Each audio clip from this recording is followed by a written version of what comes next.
하나님 앞에 타락한 세 부류의 사람들이 있습니다. 하나는 목자인 제사장들이고, 두 번째는 신자들, 세 번째는 거짓 선지자들입니다. 여러분의 나라에서는 신자는 별로 문제가 되지 않습니다.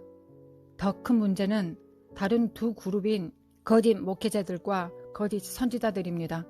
그들은 하나님으로부터 온 위험한 징조가 있을 때 잘못된 말을 하고 있는 것입니다. 이 땅에 있는 선지자들은 평화와 번영을 애원하고 있습니다.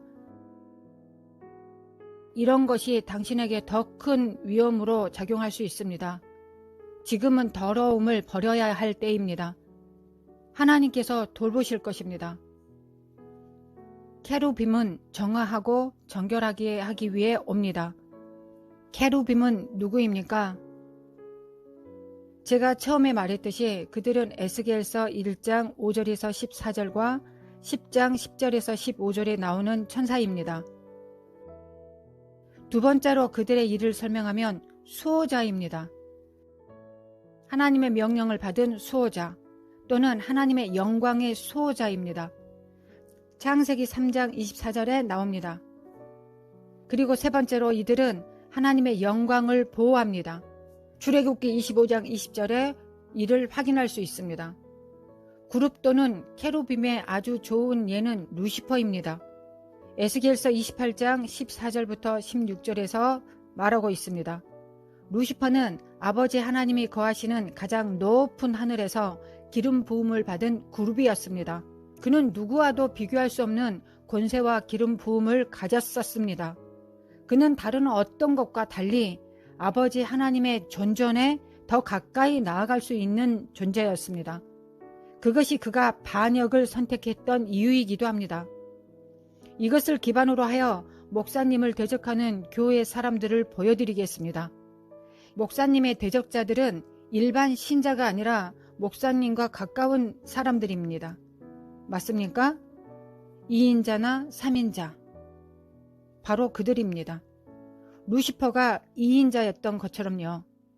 나머지 천사들은 하나님을 직접 배신하지 않았고 루시퍼의 영향을 받았습니다. 루시퍼는 하나님께 가장 가까이 다가갈 수 있었던 우두머리였습니다. 그래서 그는 반역을 했습니다. 그가 반란을 일으켰을 때 그는 한 무리를 그와 함께 데리고 나왔습니다. 그가 거짓을 퍼뜨리고 분열을 조장했습니다. 번역과 분열을 이 땅에 퍼뜨렸습니다. 자, 보십시오. 우리가 이 땅의 교회에서 보는 것은 새로운 것이 아무것도 없습니다. 아주 많은 계획들은 마귀로부터 오는 것입니다. 그가 배신자이기 때문입니다. 그는 계속해서 그 패턴을 복제해서 반복합니다. 그는 계속해서 신자들에게 이것을 하라고 생각을 집어넣어줍니다. 제가 한 가지 말씀드리겠습니다. 사랑의 계명을 거스르는 어떤 것도 하나님께로부터 온 것이 아닙니다. 하나님의 계명을 보십시오. 하나님의 영은 사랑으로 일하십니다. 이에 반대되는 것은 어떤 것이든지 누군가를 부끄럽게 하고 욕되게 하는 것은 성령의 일이 아닙니다. 성령은 결단코 정죄하지 아니하십니다. 하나님은 우리에게 죄를 깨닫게 하시지만 공개적으로 부끄럽게 하지는 않습니다. 그 모든 일은 마귀가 하고 있는 것입니다. 하나님은 여러분을 개인적으로 다루시고자 하십니다. 그러나 여러분들이 듣지 아니하면 공개적으로 징계를 받게 될 것입니다. 하나님은 공개적으로 수치를 당하게 하는 그런 일을 하지 않으십니다. 하나님과 그 사람 사이의 비밀입니다. 당신을 부끄럽게 하는 것은 마귀입니다. 당신의 사생활이나 비밀의 공간에서 일어나는 일을 마귀가 폭로합니다. 하나님은 정죄하지 않으십니다. 성령께서 어떤 사람에게 페이스북이나 트위터에 글을 쓰거나 심지어 비디오를 만들어 유튜브에 올리라고 말씀하셨다고 하는 사람이 있는데 그들은 전부 거짓입니다. 왜냐하면 성령은 그렇게 하지 않으십니다. 하나님의 성품은 그러하지 않습니다. 성령님은 당신을 인도하여 문제가 무엇인지 직접 관계자와 개인적으로 이야기하십니다. 여러분들에게 직접 말씀하십니다. 여러분들이 민감하면 그걸 알게 될 것입니다. 이것이 성령의 역사하심입니다. 그것을 전 세상에 알리도록 당신을 부추기는 것은 마귀입니다. 당신은 물론 마귀의 일을 폭로해야 할 것이며 드러내서 그를 쫓아내야 될 것입니다.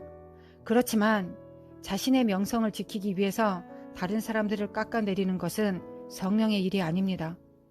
성령님은 당신의 명성을 옹호함으로써 다른 사람에게 수치를 주기보다는 되려 반대로 이런 생각을 갖고 있으면 성령께서 당신을 수치스럽게 하실 것입니다. 여러분은 경건한 일이 무엇인지 알고 있습니다. 자신을 그런 식으로 방어하지 마십시오. 빌립보서 2장에서 8절까지 기록되어 있습니다.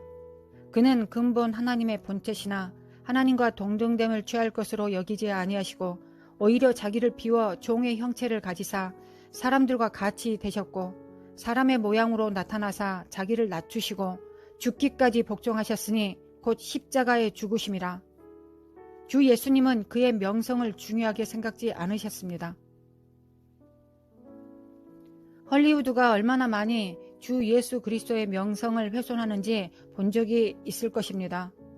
헐리우드 감독들에게 천둥, 번개가 치고 폭풍우가 닥치는 것을 본 적이 있습니까? 아니요. 그들은 모두 돈을 많이 벌고 오래오래 행복하게 잘 살고 있습니다. 그들이 행복하게 살도록 주님께서 허락하신 이유는 아십니까? 그들은 지옥에서 영원히 살 것이기 때문입니다. 주님은 지금 그들에게 지금을 즐기라고 하십니다. 그들의 영혼은 프라이드 치킨처럼 튀겨질 것입니다.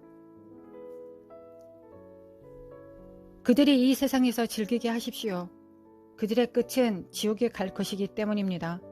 당신은 의인이 왜 고난을 받는지 아십니까? 천국에서 영원히 누릴 것이기 때문입니다.